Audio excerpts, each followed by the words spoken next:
हरे मुरारी, हे नाथ नारायण वासुदेव, श्री कृष्ण गोविंद हरे मुरारी, हे नाथ नारायण वासुदेव, श्री कृष्ण गोविंद हरे मुरारी, हे नाथ नारायण वासुदेव, हे नाथ नारायण वासुदेव, हे नाथ नारायण वासुदेव, हे नाथ नारायण वासुदेव, श्री कृष्ण गोविंद हरे मुरारी, हे नाथ नारायण वासुदेव। बोलिए बांके बिहारी लाल की, जुगल जोड़ी सरकार की जय। बेसमपायन जी कहते हैं, राजा जन्मेजय धरती का भार उतारने के लिए जब देवताओं को पता लगा कि भगवान का अवतार होने वाला है, तो जमदग्नि नंदन परशुराम ने 21 बार पृथ्वियों के क्षत्रियों का संहार किया, क्योंकि क्षत्रिय बहुत उच्छृंखल हो चुके थे। धर्म के ऊपर जो क्षत्रिय कुठाराघात करता है, तब परशुराम जी ने क्षत्रियों का संहार किया। तो अपने गुरु के पास में परशुराम जी गए और कहने लगे, महाराज गुरुदेव, मैंने तो पृथ्वी को क्षत्रियहीन बना दिया। तो गुरुदेव ने कहा कि तुम्हें पाप लगा है, अब इस पाप से मुक्ति पाने के लिए महेंद्र पर्वत पर चले जाओ और वहां जाकर के तप करो। तो परशुराम जी महेंद्र पर्वत पर चले गए, वहां तपस्या करने लगे। क्षत्रियों का संहार हो जाने पर क्षत्रियों की वंश रक्षा तपस्वी, त्यागी, संयमी ब्राह्मणों के द्वारा हुई, क्योंकि क्षत्रियों की रक्षा भी ब्राह्मणों ने ही करी है।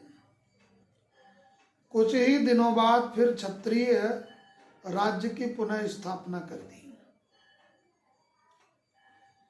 क्षत्रियों के धर्म पूर्वक प्रजा पालन करने से ब्राह्मण आदि वर्णाश्रम धर्मी सुखी हो गए। राजा लोग काम, क्रोध और इनके कारण होने वाले दोषों को छोड़ करके धर्म के अनुसार शासन करने लगे और धर्म का पालन भी करने लगे। देखो, जहां पर धर्म रहता है वहां पर अनुशासन भी रहता है, जहां पर धर्म रहता है वहां पर मर्यादा भी रहती है, जहां पर धर्म रहता है उस धर्म की रक्षा परमात्मा स्वयं करते हैं। तो समय पर वर्षा होती है और उस वर्षा के प्रभाव से फसल भी अच्छी होती है और संपन्नता भी बढ़ती है। बचपने में कोई मरता नहीं है, जो भी मृत्यु को प्राप्त होता है वह पूर्ण आयु करके होता है, क्योंकि बचपने में मरने का भी कारण उसका पाप ही होता है। जब धरती के ऊपर पाप बढ़ता है और पुण्य घटता है, तो जिस स्थान पर पाप की तादाद ज्यादा हो जाती है तो वहां पर पूर्ण आयु नहीं रहती। युवान अवस्था के पहले लोगों को स्त्री संसर्ग का ज्ञान भी नहीं होता। जहां धर्म होता है वो विषय भोगों से दूर रहते हैं, और जब तक अवस्था युवान नहीं हुई तब तक स्त्री को जानते भी नहीं है कि स्त्री सुख क्या होता है। ब्रह्मचर्य का पूर्ण पालन करते हैं, और धर्म की व्यवस्था बनाए रखते हैं। क्षत्रिय बड़े बड़े यज्ञ करके ब्राह्मणों को दक्षिणा देते हैं और उनका आशीर्वाद लेते हैं। ब्राह्मण सांगोपांग त्रिकांड वेद अध्ययन करते हैं। अच्छा देखो, जब धर्म की रक्षा होती है तो ब्राह्मण भी धर्म के मार्ग पर ही चलता है। ब्राह्मण कब काम खराब होता है ब्राह्मण का? बोले जब देख लिया कि अगला तो धर्म का पालन करता ही नहीं है, हम चाहते हैं कि ये धर्म का पालन करे पर वो फिर भी नहीं करता, और बाद में जब ब्राह्मण के कार्य में ही हस्तक्षेप करे तो अगला कहता है ठीक है मैं क्या करूं, तो जैसे तुम चलते हो वैसे ब्राह्मण भी चल पड़ते हैं। तो उस समय पर जब क्षत्रिय धर्म का पालन करने लगे तो ब्राह्मणों को पूर्ण तरीके से वेद पढ़ने का अधिकार मिला और पूरा शुरू से लेके अंत तक वेद के पारंगत ब्राह्मण हो गए। उस समय कोई धन लेकर शास्त्रों का अध्ययन नहीं करता था और ना ही अध्ययन कराता था। गुरुकुल की व्यवस्था थी है। गुरुकुल के अंदर न तो पैसा लिया जाता है न पैसा दिया जाता है। गुरु दक्षिणा के रूप में जो श्रद्धा पूर्वक दिया गया और गुरु की इच्छा के मुताबिक जो सप्रेम भेंट करी गई वही गुरु दक्षिणा होती थी, बाकी और कोई धन नहीं लिया जाता था। गुरु अपने गृहस्थ जीवन को चलाने के लिए राजा उनका पे करते थे, राजा उनका गुजारा चलाते थे और ब्राह्मण सन्यासी अपना यज्ञ में रत रहते हैं और अपने गुरुकुल चलाते हैं। और न शूद्रों की सन्निधि में वेदों का उच्चारण किया जाता था। वेद से दूसरों से बेलों द्वारा खेती का काम करते थे। स्वयं उनके कंधे पर जुआ नहीं रखते थे। जुआ का मतलब वजन। तथा कमजोर हो जाने पर भी घास चारा आदि से उनका पालन करते थे। कलयुग की तो ऐसी हवा है कि आजकल तो बैल जोतने वाला पहली बार तो बैल जोतता ही नहीं, और यदि जोत लिया तो जितने दिन वो काम कर रहा उतने दिन तो रखता है, बाद में उसको छोड़ देता है और बेचारा लावारिस बनकर के लिफाफे खा करके अपनी जिंदगी गुजारता है। परंतु पहले ऐसा नहीं होता था। महाराज के राज्य में बैल की पूर्ण सेवा होती थी। जितना वो काम करता था उसकी पूर्ण सेवा होती थी। बछड़े जब तक और कुछ नहीं खाने लगते थे तब तक गाय दूध नहीं पिलाना छोड़ देती। पूरा पूरा दूध गायों के बछड़े पीते। देखो गाय के 4 थन होते हैं ना, तो 2 थनों के ऊपर बछड़ों का अधिकार है और 2 थनों का दूध आप ले सकते हैं, क्योंकि गाय है भैंस है जो भी है, गाय के अंदर इतनी क्षमता है कि जब तक उसका बछड़ा नहीं आता तब तक वो दूध को नीचे नहीं आने देती। थनों में उसके दूध नहीं आता, परंतु जब बछड़ा दूध चूंकता है तो उसका वात्सल्य उमड़ता है, प्रेम उमड़ता है बछड़े के प्रति, तो पूरा का पूरा दूध उसके थनों में आ जाता है, क्योंकि उसका प्रेम ही दूध बन करके आता है, उसका प्यार ही दूध बन करके आता है। तो आया किसके लिए? बछड़े के लिए। और बछड़े को छोड़ करके हम जरा सा दूध उसको ना दें और दूध आते ही बछड़े को हटा लें तो ये तो पाप हुआ ना। तो 2 थनों के ऊपर बछड़े का अधिकार है, 2 थनों का दूध आप ले सकते हैं।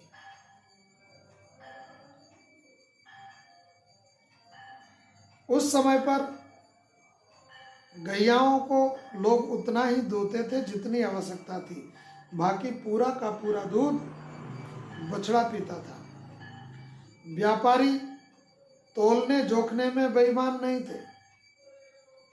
व्यापारी जो हकीकत है वही बोलता था और जितना मार्जिन उसने लेना उतना ही लेता था। ऐसा नहीं है कि मौका देख करके तुक्का लगा दिया, 5 की चीज 50 में बोली और रेट घटा घटा करके 40 तक तो पहुंच ही जाएगा ग्राहक। ऐसा नहीं करते। यदि 5 की चीज है और उसको पता 7 ही बचाना है तो वो 7 ही मांगेगा, और 5 लागत में लग गया और 2 बचत में आ गया, जिससे उसका गुजारा होता था। कोई बेईमानी नहीं, सभी लोग अपने वर्ण और आश्रम आदि के अनुसार अपना अपना काम करते हैं। वर्ण विरोध में और अपने धर्म के विरुद्ध कोई भी काम नहीं। धर्म हानि का तो कोई प्रसंग ही पैदा नहीं होता। धर्म का नुकसान होने का कोई मतलब ही नहीं है। गौओं और स्त्रियों को उचित समय पर ही बच्चे होते थे। गैयाएं तभी ब्याती जब उसका समय आता। स्त्रियों का विवाह तभी होता तब उसका समय होता, क्योंकि ये धर्म की व्यवस्था थी। जब हम धर्म से हीन हो जाते हैं, धर्म आचरण करना बंद कर देते हैं, तो वहां पर लोग अल्पायु हो जाते हैं। और धर्म उनकी रक्षा करना छोड़ देता है तो अल्पायु होते हैं। अल्प आयु के अंदर मृत्यु होती है और स्त्रियां पवित्र नहीं रह पाती। जहां तक कि लता और वृक्ष भी ऋतु काल में ही फलते फूलते थे। उस समय सतयुग का समय था।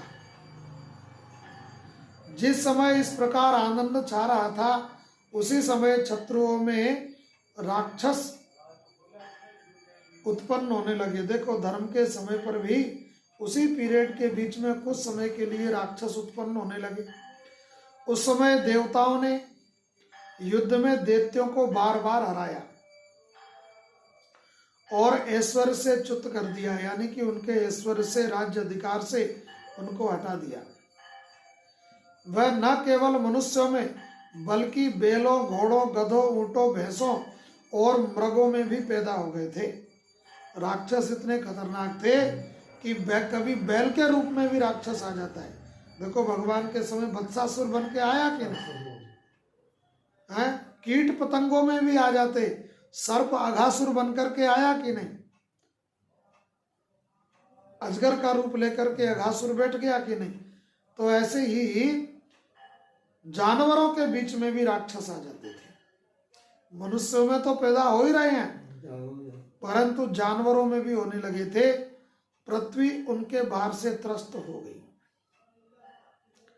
धरती के ऊपर इतना भार बढ़ गया इन राक्षसों का कि कोई गाय में जानवर आ गया, कोई बैल में जानवर आ गया, भैंसे में जानवर आ गया, है सांप में जानवर आ गया, कीड़े मकोड़ों में जानवर आ गया, राक्षस आ गया। राक्षस इस तरीके से घूमते थे वहां। तो धरती को बड़ा दुख हुआ कि मेरी गोद में इतने राक्षस घूम रहे। दैत्य और दानव मदोन्मत्त तथा उच्छृंखल राजाओं के रूप में भी उत्पन्न हो गए। राजाओं के घरों में राक्षस आ गए।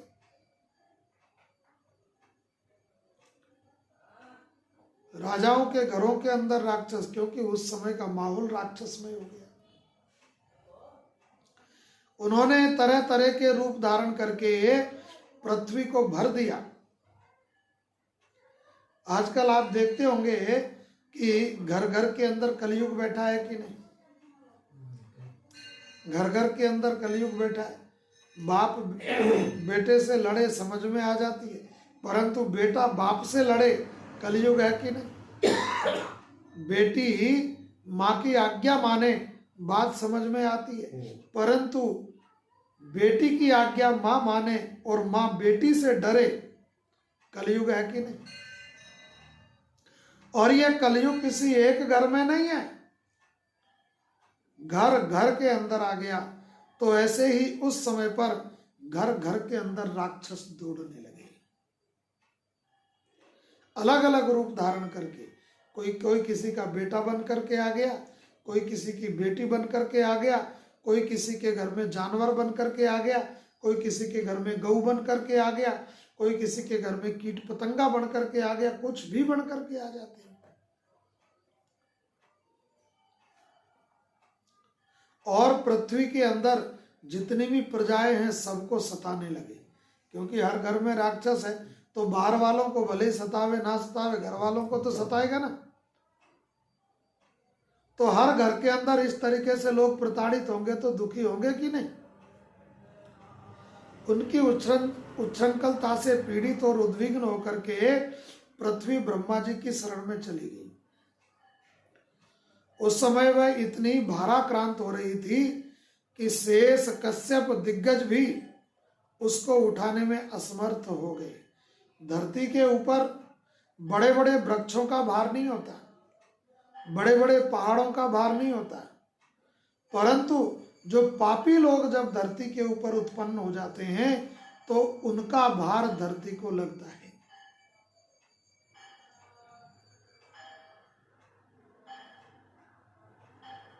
उन लोगों का भार धरती को लगता है। पाप भूमि से भारी, धरती से भारी यदि कोई है तो वो है पाप। कहते ना, जल से पतला कौन है, कौन काजल से कारी,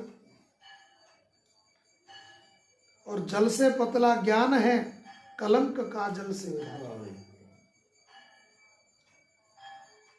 तो ये जो पाप है, ये पाप धरती से भारी है। धरती का इस वजन के मारे इतना वजन बढ़ गया कि शेष नाग से उठना मुश्किल हो गया।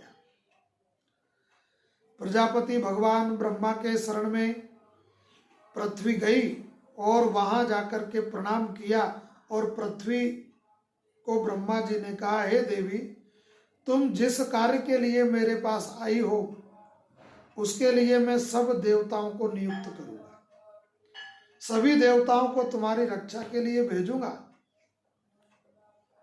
जब ब्रह्मा जी ने आश्वासन दे दिया तो धरती लौट आई। ब्रह्मा जी ने देवताओं को आज्ञा दी कि तुम लोग पृथ्वी का भार उतारने के लिए अपने अपने अंशों से अलग अलग पृथ्वी पर अवतार लेकर के चले जाओ। इसके बाद गंधर्व और अप्सराओं को भी बुलाकर के कहा, तुम लोग भी अपनी इच्छा के अनुसार अपने अपने अंशों में जन्म लेकर के चले जाओ। सब देवताओं ने ब्रह्मा जी के सत्य, हितकारी और प्रयोजन के अनुकूल वचनों को स्वीकार करके सबने शत्रुनाशक भगवान नारायण के पास जाने की ठान ली। सभी लोग भगवान के पास चले गए और सभी लोगों ने वैकुंठ की यात्रा करी। वे प्रभु अपने कर कमलों में चक्र और गदा धारण रखते हैं हमेशा। उनके वस्त्र पीले हैं और शरीर की कांति भगवान की नीली है। उनका वक्षस्थल ऊंचा और नेत्र बड़े मनमोहक हैं। उनके वक्षस्थल पर श्रीवत्स का चिन्ह है। वे सर्वशक्तिमान तथा सबके स्वामी हैं।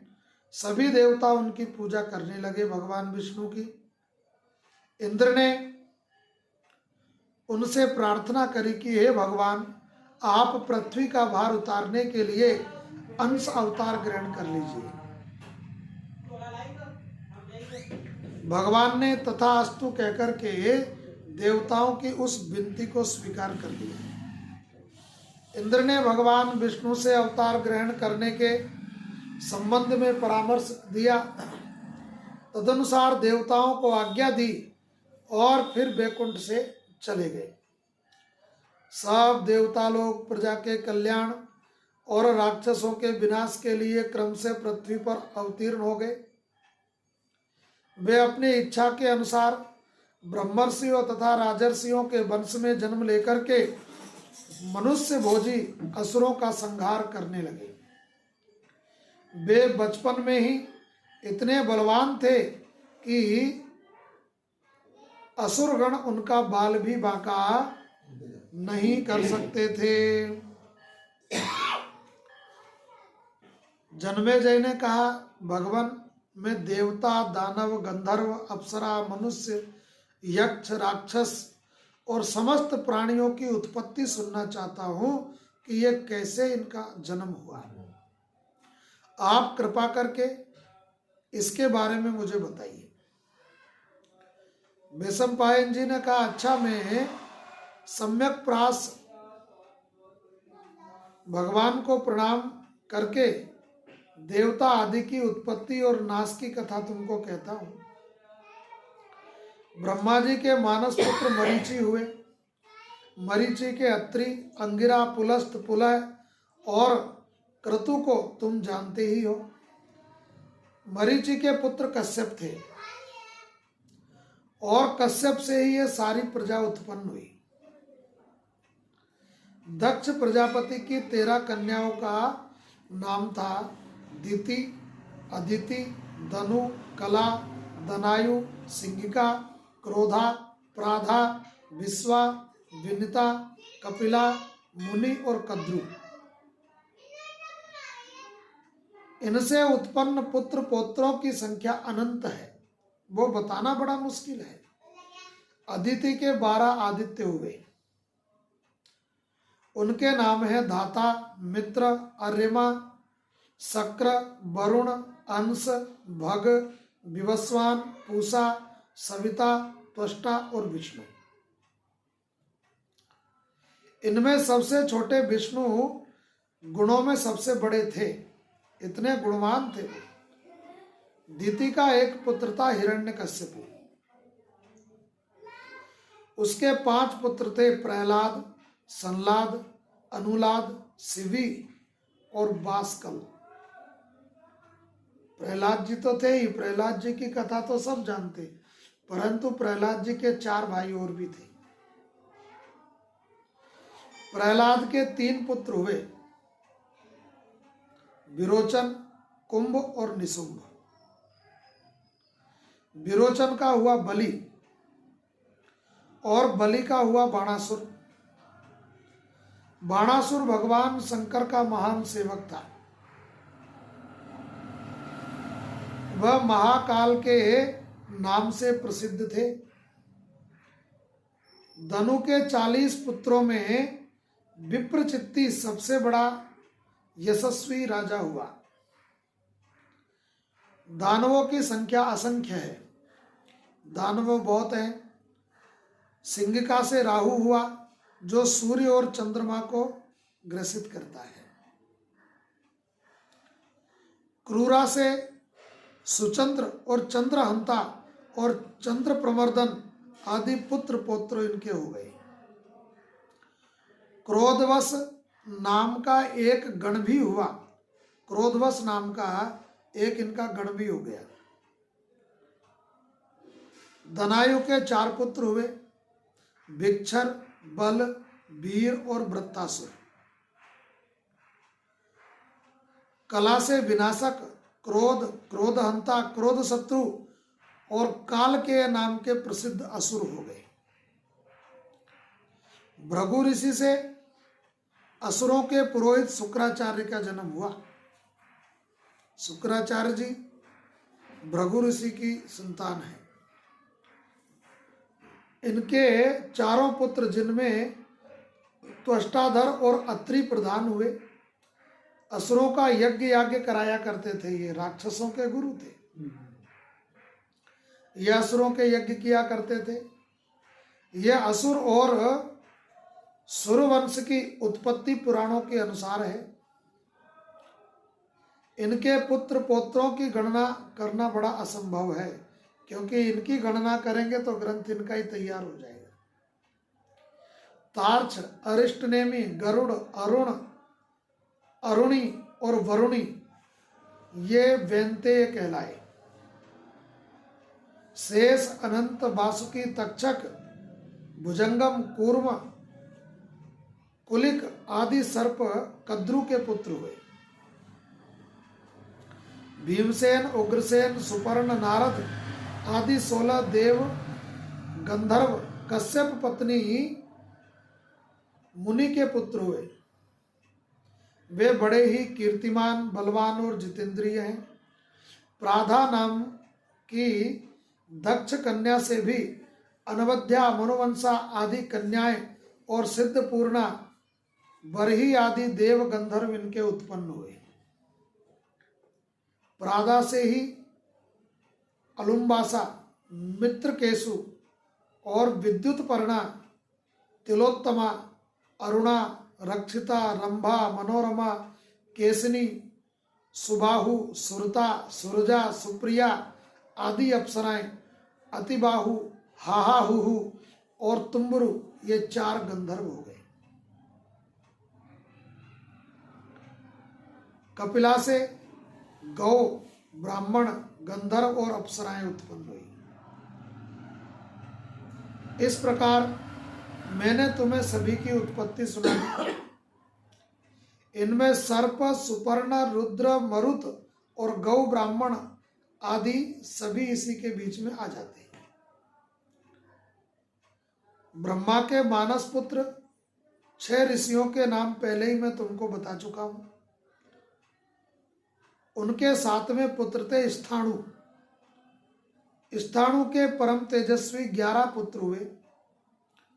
मृगव्याध, सर्प, निरिति, अजेकपाद, अहिर्बुधन, पिनाकी दहन, ईश्वर, कपाली, स्थाणु और भव, इन्हें ही 11 रुद्र कहा जाता है। अंगिरा के 3 पुत्र हो गए, बृहस्पति, उतथ्य और संवर्त। अत्रि के बहुत से पुत्र हुए। पुलस्त्य के राक्षस, बानर, किन्नर और यक्ष हो गए। पुलह के सलभ, हिंस, किमपुरुष, व्याघ्र, यक्ष और इहामृग, इहामृग का मतलब भेड़िया, इहामृग जाति के पुत्र हुए। क्रतु के बाल खिले हो गए और ब्रह्मा जी के दाएं अंगूठे से दक्ष और बाएं से उनकी पत्नी का जन्म हो गया। उस पत्नी से दक्ष की 100 कन्याएं हुई। पौत्र का नाश हो जाने पर दक्ष प्रजापति ने कन्याओं का विवाह इस शर्त पर किया कि उनके प्रथम पुत्र उन्हें मिल जाएं। उन्होंने कन्याओं का विवाह धर्म से 27 का चंद्रमा से और 13 का कश्यप से कर दिया। दक्ष की 10 पुत्रियों का नाम है कीर्ति, लक्ष्मी, धृति, मेधा, पुष्टि, श्रद्धा, क्रिया, बुद्धि, लज्जा और मति। ये दक्ष की कन्याएं हैं। धर्म के अनुसार उन्होंने, धर्म के द्वारा होने के कारण उन्हें उसकी पत्नी कहा गया, क्योंकि वो धर्म से पैदा हुई है। कीर्ति भी धर्म से मिलती है, लक्ष्मी भी धर्म से मिलती है, धृति भी धर्म से मिलती है, बुद्धि भी धर्म से मिलती है, पुष्टि भी धर्म से मिलती है, श्रद्धा भी धर्म से आती है, क्रिया भी धर्म से आती है, लाज भी धर्म से आती है और सदमति भी धर्म से आती है। ये दक्ष की कन्याएं हैं। 27 नक्षत्र ही चंद्रमा की पत्नियां हैं। वे समय की सूचना देती रहती है हमको। अश्विनी, भरणी, कृतिका, रोहिणी, मृगशिरा, आद्रा, पुनर्वसु, पुख्य, अश्लेषा, मघा, पूर्वा फाल्गुनी, उत्तरा फाल्गुनी, हस्त, चित्रा, स्वाति, विशाखा, अनुराधा, ज्येष्ठा, मूल, पूर्वाखाड़ा, उत्तराखाड़ा, अभिजित, श्रवण, धनिष्ठा, सतविशा, पूर्वा भाद्रपद, उत्तरा भाद्रपद और रेवती। ये 28 पत्नियां चंद्रमा की हैं, जिनमें से अभिजित को गौण मानते हैं, इसलिए इनको 27 में ही गिना जाता है। यह समय चक्र की सूचना देती है। अश्विनी गया 24 घंटे, भरणी गया 24 घंटे, हैं 27 नक्षत्र गिनते गिनते 12 महीना तैयार होते हैं। ब्रह्मा जी के पुत्र मनु, मनु के प्रजापति और प्रजापति के 8 वसु हुए। धर, ध्रुव, सोम, अह, अनिल, अनल, प्रत्युष और प्रभास। धर और ध्रुव की मां का नाम हुआ ध्रुमा। सोम की मां का नाम हुआ मनस्विनी और अह की मां का नाम हुआ रता। अनिल की मां का नाम हुआ श्वासा और अनल की मां का नाम सांडिली। प्रत्युष और प्रभास की माता का नाम प्रभाता था। धर के 2 पुत्र हुए, द्रविण और हूतहव्यवा। ध्रुव के काल, सोम के वर्चा और वर्चा के शिशिर प्राण और रमण नाम के 3 पुत्र हुए। अह के 4 पुत्र हुए, ज्योति, सम और शांत और मुनि। अनल कुमार के कृतिकाओं ने इनका मातृत्व स्वीकार किया था, इसलिए इन्हें कार्तिकेय भी कहा जाता है। इसके 3 पुत्र हुए, शाखा, विशाखा और गेगमेय। अनल की पत्नी शिवा से मनोजव और अविज्ञातक गति नाम के 2 पुत्र हुए। प्रत्युष के पुत्र थे देवल ऋषि। इनके 2 पुत्र हुए, क्षमावान और मनीषी। बृहस्पति की बहन ब्रह्मवादिनी और योगिनी थी, वही प्रभास की पत्नी हुई। उसी से देवताओं के कारीगर विश्वकर्मा का जन्म हुआ।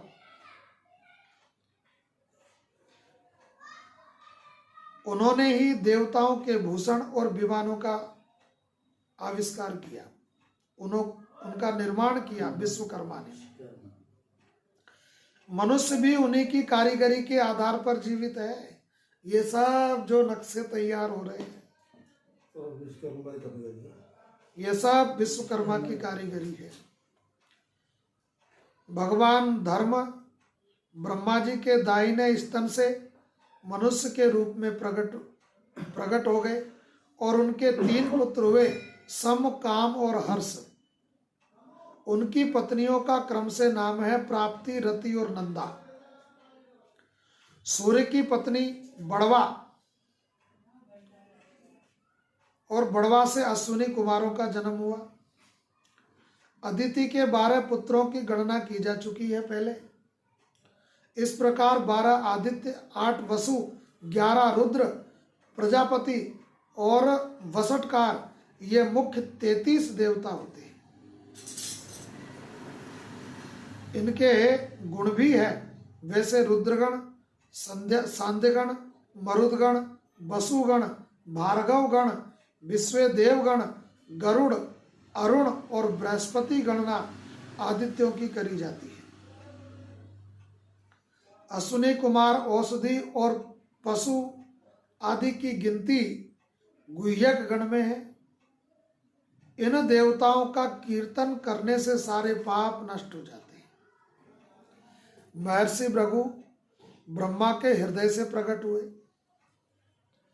भृगु के शुक्राचार्य के अतिरिक्त चवन नामक पुत्र हुए, जिनका चवनप्राश चलता है।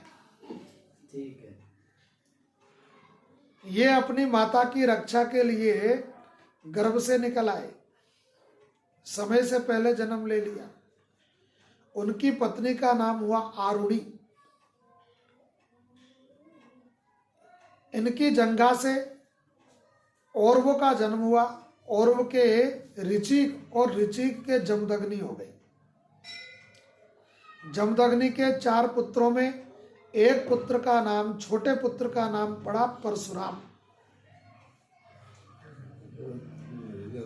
परंतु गुणों में सबसे बड़े थे, जन्मने में छोटे और गुणों में सबसे बड़े। वे शास्त्र कुशल और शस्त्र कुशल दोनों में ही कुशल थे। उन्होंने ही क्षत्रिय कुल का नाश किया था। ब्रह्मा के 2 पुत्र और भी थे, धाता और विधाता। वे मनु के साथ में रहते थे। कमलों में निवास करने वाली महालक्ष्मी उन्हीं की बहन है, इसीलिए लक्ष्मी का नाम है कमलानना। शुक्र की पुत्री देवी वारुणी की पत्नी हुई और उनके पुत्र का नाम हुआ बल और पुत्री का नाम हुआ सुरा। जब प्रजा अन्न के लोभ से एक दूसरे का हक खाने लगी तब उस सुरा से ही अधर्म की उत्पत्ति हुई, क्योंकि अधर्म होता ही तब है जब हम दूसरे का हिस्सा खाना शुरू कर देते। तो उस सुरा से अधर्म की उत्पत्ति हुई जो समस्त प्राणियों का नाश करने वाला है। अधर्म की पत्नी का नाम है निरति। इसके 3 बड़े भयंकर पुत्र हैं, भय, महाभय और मृत्यु। देखो कितनी विचित्र बात है। अधर्म से जो धन आया उसका पुत्र होगा भय, डर। डर, हाँ सही। और डर के ऊपर महाभय, यदि केस बन गया तो महाभय, हाँ। और यदि शत्रुओं में फंस गए तो मृत्यु, इसके 3 पुत्र हैं, डर, भय, मृत्यु। डर, भय और मृत्यु। डर, भय और मृत्यु। मृत्यु, मृत्यु के पत्नी पुत्र कोई नहीं है, क्योंकि मृत्यु के बाद काम खत्म। ताम्र के 5 कन्याएं हुई, काकी, सयेनी, भासी, धतराष्ट्री और सुकी। काकी के उलूक, सयेनी के बाज और भासी से कुत्ते और गीध पैदा हुए। धतराष्ट्री के हंस, कलहंस और चक्रवाक, और सुकी के यहाँ से तोतों का जन्म हुआ। ये जो तोते नहीं होते, देखो कहाँ से जन्म हुए, तोतों का जन्म हुआ। क्रोध से 9 कन्याएं हुई। जो क्रोध है, क्रोध से 9 कन्याएं हुई, मृगी, मृगनंदा, हरि, भद्रमना, मातंगी, शार्दूली, श्वेता, सुरभि और सुरसा। मृगी से मृग, ये जो हिरण, मृग, हाँ। मृगनंदा से रीछ, और मृसर जाति से छोटी दूसरी क्वालिटी के जो हिरण होते हैं। हिरणों की कई क्वालिटी होती है। भद्रमना से एरावत नाम के हाथी, एरावत हाथियों का जन्म हुआ। हरि से चंचल घोड़े और बंदर पैदा हुए। घोड़े बहुत चंचल होते हैं और बंदर भी चंचल होते हैं। घोड़े और बानर पैदा हुए, एवं गौ के समान पूंछ वाले दूसरे पशु। गौ के समान जिन पशुओं की पूंछ है वो सब पशु इन्हीं के यहाँ से पैदा हुए। जैसे शेर हो गया, बिल्ली होगी, हाँ, हो गया, गैया होगी। तथा शार्दूली से सिंह और बाघ। शार्दूली से सिंह हुए, सिंह हुए और बाघ हुए, और गेंडे उत्पन्न हुए। गेंडा जानवर है ना, गेंडे के सिंह होते हैं, छोटे छोटे, पानी में रहता है। शार्दूली से गेंडे पैदा हुए। मातंगी से सब तरह के हाथी, सफेद, काले, सब तरह के हाथी। और श्वेता से दिग्गज हुए। सुरभि से रोहिणी, गंधर्वी, विमला और अनला नाम की 4 कन्याएं हो गई। रोहिणी से गाय, बैल, और गंधर्वी से घोड़े, रंग बिरंगे घोड़े। अनला से खजूर, ताल, हिंताल, ताली, खरजूरिका, सुपारी और नारियल पैदा हुए। खरजूरिका मतलब खजूर, खजूर, नारियल। हाँ, ये संतान है इनकी संतान है। तो जो है ये नारियल पैदा हुए। ये 7 पिंड फल वाले वृक्ष उत्पन्न हुए। ये पिंड फल वाले वृक्ष है। अनला की पुत्री सुकी के जो तोतों की जननी है, सुकी ने तोतों को जन्म दिया। संसार से कंक पक्षी और नागों का जन्म हुआ। आरुणी की भार्या सेयनी से संपाति और जटायु का जन्म हुआ। कद्रु से सर्पों की उत्पत्ति हुई,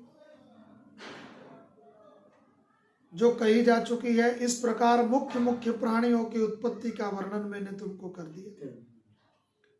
इस वृत्तांत का श्रवण करने से पापी पापियों से छूटते हैं और सर्वज्ञता की प्राप्ति होती है और अंत में उत्तम गति की उस जो है जीवों को प्राप्ति होती है। आगे की कथा कल सुनाएंगे। बोलिए यज्ञ नारायण भगवान की जय।